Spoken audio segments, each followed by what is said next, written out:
Sources revealed that the meeting of the European Union ambassadors to the kingdom with Saudi Minister of State for Foreign Affairs Adel Al-Jubeir included strong European messages regarding Riyadh's human rights record. According to Saudi sources about the meeting, Al-Jubeir clarified the kingdom's viewpoint on regional and international issues of common interest. However, the sources revealed that the meeting came in light of the escalating European Union pressure on Saudi Arabia to stop its grave violations of human rights, noting that the Union has recently intensified its pressure on the kingdom in light of the implementation of more arrest campaigns for activists, according to the Gulf 24 website. The European Union called on Saudi Arabia to shed light on the circumstances of the detention of human rights activists and the accusations they face, stressing that the detainees must be given due legal procedures to defend themselves, while the ambassadors of the European Union stressed the need for Saudi Arabia to make a change in the human rights file and to release prisoners of conscience. The same sources revealed that Al-Jubeir pleaded during his meeting with the ambassadors of the European Union to intensify their pressure in order to reach an agreement to end the war in Yemen. They pointed out that Al-Jubeir informed the attendees that a decision was taken by Crown Prince Mohammed bin Salman to end this war. The European ambassadors stressed the need for Riyadh to stop its war in Yemen.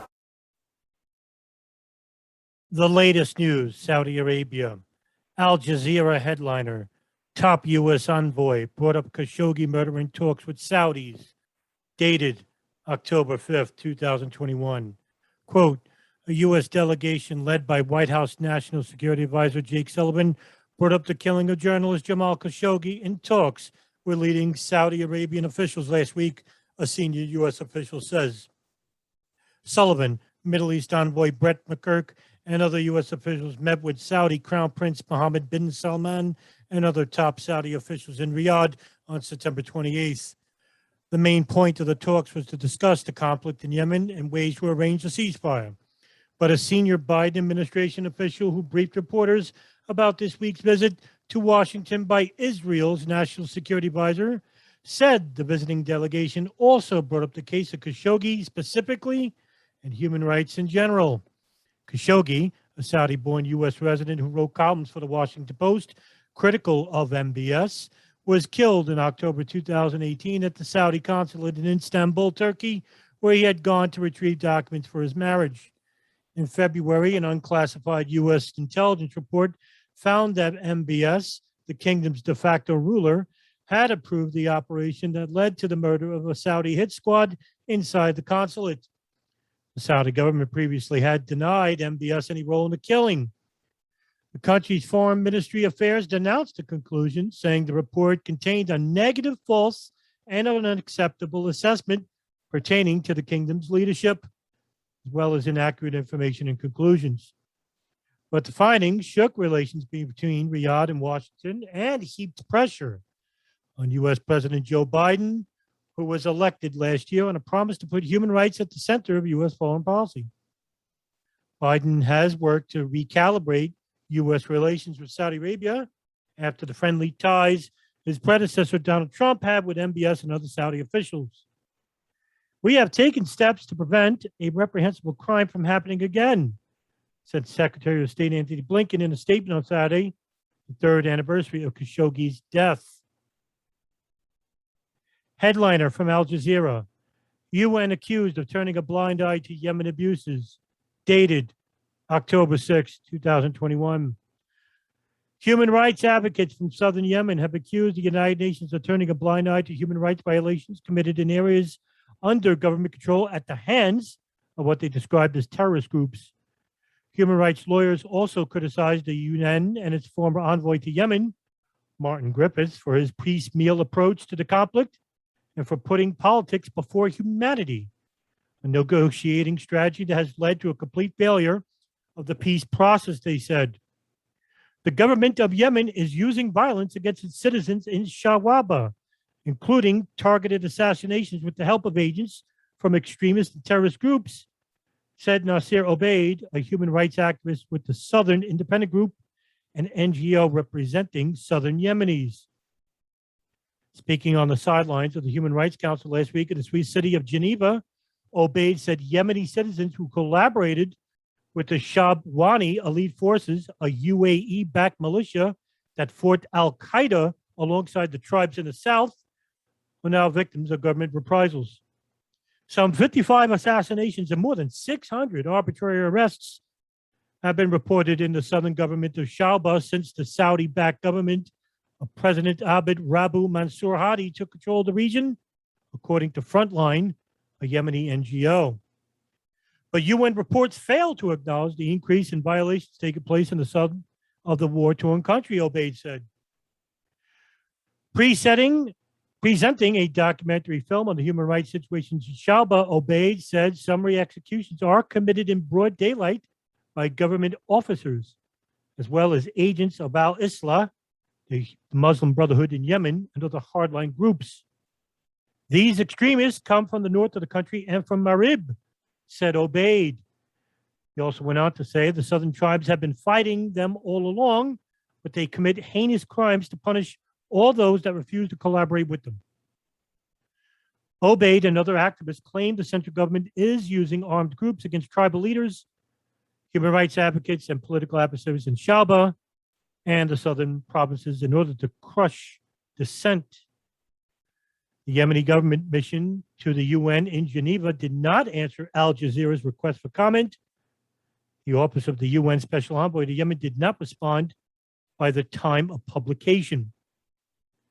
Shabwa is one of Yemen's oil-rich governorates, and during the outbreak of the Yemeni civil war in 2015, became the battleground between the Houthi rebels and late President Ali Abdullah Saleh loyalists on one side and the internationally recognized government of President Hadi on the other.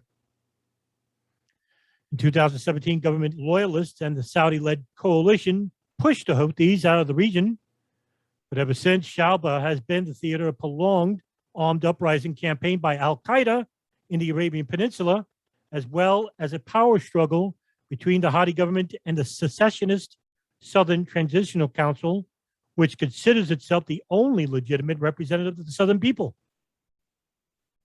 During the same period, the UAE's increased involvement in counterterrorism operations alongside the Shabwani elite forces and the United States in the South has upset the tribes, adding to the tensions between local and central authorities.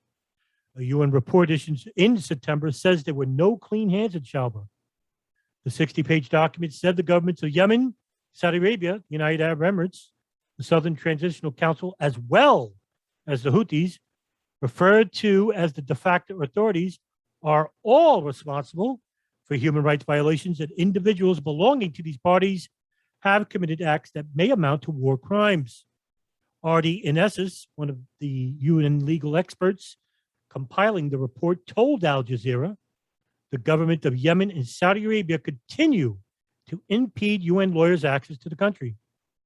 He went on to say, only the Houthis have agreed to our field visits, but we cannot go unless Saudi Arabia and the government of Yemen allow us to do so.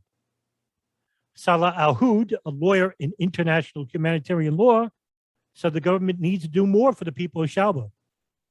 It is difficult to know who controls what in Yemen, but the central government is formally in charge of Shabwa and should be held responsible for the lack of security and services over there, Al-Houd told a media briefing. The deteriorating human rights situation in Shabwa is also the result of a flawed approach to the peace process by the UN and its envoys, which have ignored the instances of the southern regions, Al-Houd said. The former envoy has allowed the two parties to maneuver and dominate the agenda as much as they wanted, especially the Houthis, Al-Houd also said.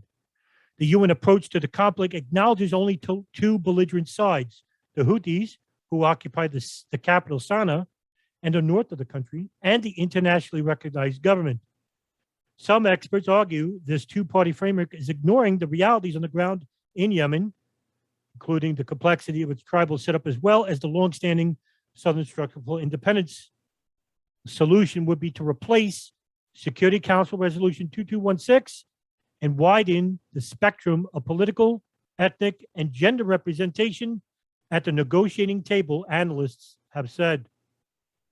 Activists, however, worried that with the Houthis laying siege to the oil-rich city of Marib, the latest northern stronghold of the central government, human rights conditions may deteriorate and violations go unreported. Marib, east of the capital Sana'a by 70 miles, lays at a strategic junction located to north and south of Yemen. It is not only the key to controlling the northern regions, but its capture may lead to the conquest of other territories in Shaba and the rest of the south. David Beasley, chief of the World Food Program, said last month that half of the nation of 30 million people urgently needs food assistance.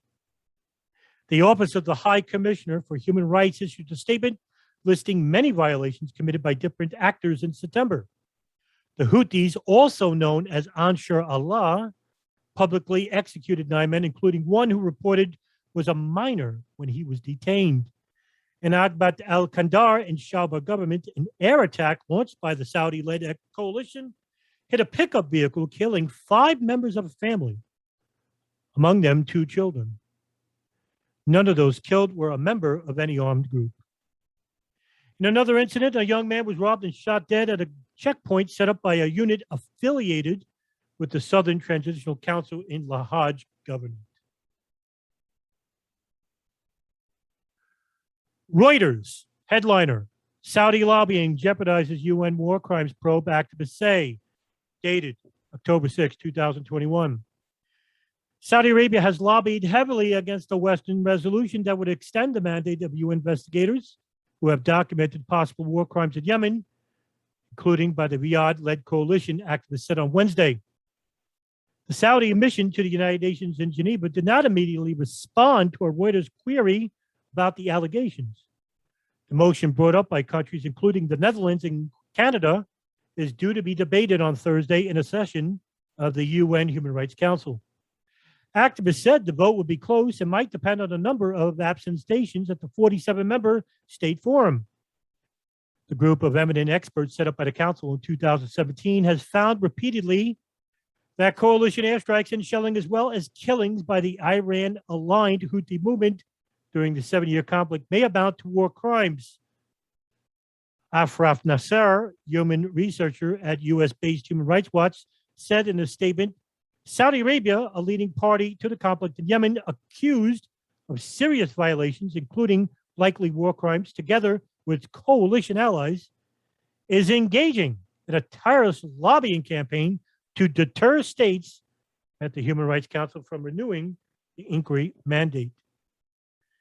If the Council bows to Saudi pressure and fails to extend the mandate by 2 years, she said, it would be a stain on the credibility of the Council and a slap in the face to victims.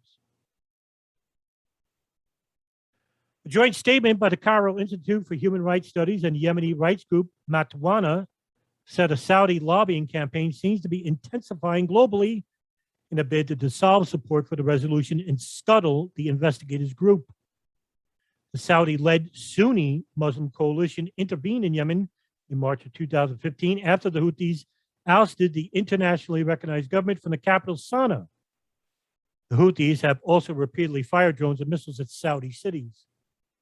Kamel Jendoubi, head of the group of independent experts, said in a presenting latest report last month that airstrikes launched by the coalition continued to exact a huge toll on the civilian population.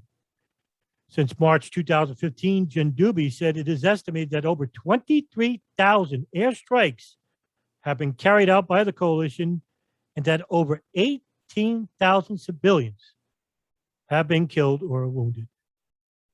Its latest investigation covered 4 coalition airstrikes in which bombs fell on civilian homes, remote farms, and a major grain port, he said, voicing concern at a failure to abide by principles of proportionality and precautions in such attacks. That's the latest to Saudi Arabia.